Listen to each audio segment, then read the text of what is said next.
Alright guys, now we're back with our cool down. So we're kind of carrying over that towel theme.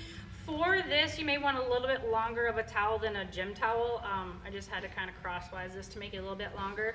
But we're going to do the first few of our stretches with this.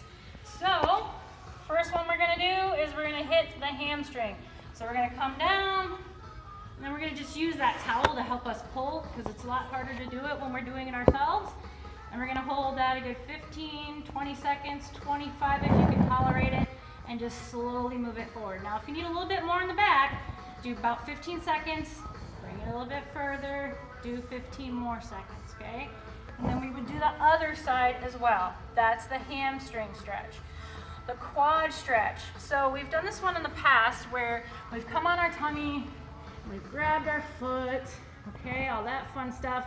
We can actually use our towel to help us with that. So, like I said, this is kind of a short towel to do this with, and I'm able to touch my feet, but if you're not, this is kind of a little device to help you get that further down so you can get a much better stretch. Same thing, 15, 20 seconds. If you find that you're really tight in the quad and you can't, really get it right to that glute muscle, then do 15 seconds, pull a little more, do another 10 to 15 seconds, okay?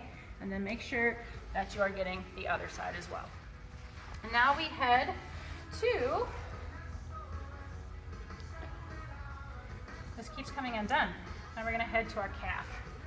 All right, so the same thing that we've done before, we've done this calf stretch, but now I have this towel to help me, and I can get a greater angle if I kind of come towards the front of my toe, I can get a little bit more of a pull. So I feel that a lot because my calves are just notoriously really, really tight. And then I'm gonna do that about 15 to 20 seconds. And then if you're really, really tight, you can bring it off. And then you can come back in another 15 to 20 seconds. Also, the one we've done before on the front, you would need someone to help you, but you can definitely have someone pull from the other direction to get the front part of that ankle. Now the next one, I'm gonna need Caitlin's help. So I'm gonna call her back out here. Actually, no, I don't need you. Never mind, I don't need you at all. All right, so I'm doing a little something for my forearms when we do different things throughout the day.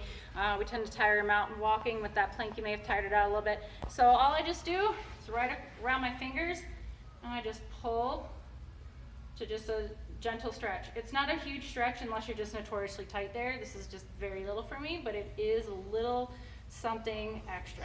And then we'll just make sure to get the other side. Same thing, 15, 20 seconds roughly. We're generally just not super tight there. All right, so the next one, you can do this on your knees, or you can stand up and do this, but we have a couple of yoga poses after this. So it behooves you to stay right where you are. And I'm just right above my head. I normally would have my fingers interlocked. So when we've done those in the past, you can't interlock your fingers. You can actually take a towel and you can bring your grip a little tighter onto that towel. And then the same thing, we're gonna come over to the right, getting a stretch on the side. And you'll probably feel this up through your back a little bit as well, because I know I definitely do. Good, 15 seconds here. Bring it back to center, and then bring it over a good 15 seconds there. All right, now for my favorites, cat-cow. So on all fours, we're gonna slightly press into our palms, and you're gonna round that upper back, separate those shoulder blades, and then depress those shoulder blades, which means bringing them in together, and then letting that low back drop. I'm gonna have you do that 5 times, nice and easy. Just trying to stretch it out a little bit. And then after we have that cat-cow, we're just gonna drop our hips and come right into cobra. Now a note, I know you guys have heard this from me before, if this bothers your low back, just go right into that child's pose, okay? This does put a little bit of strain on the lower lumbar. If you do have anything going on in those discs back there, or any arthritis in the lumbar, it may bother that. If you feel pain, don't do it. Usually a pretty good rule, just rock right back into that child's pose. Speaking of that child's pose, that is exactly what we're gonna do next.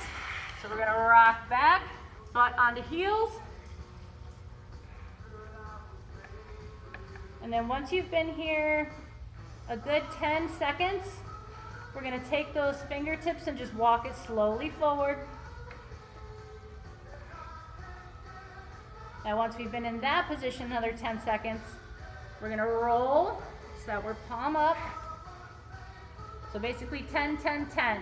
10 normal, walk it out, 10 more, flip it over, 10 more. Okay, before you come up, come back to center.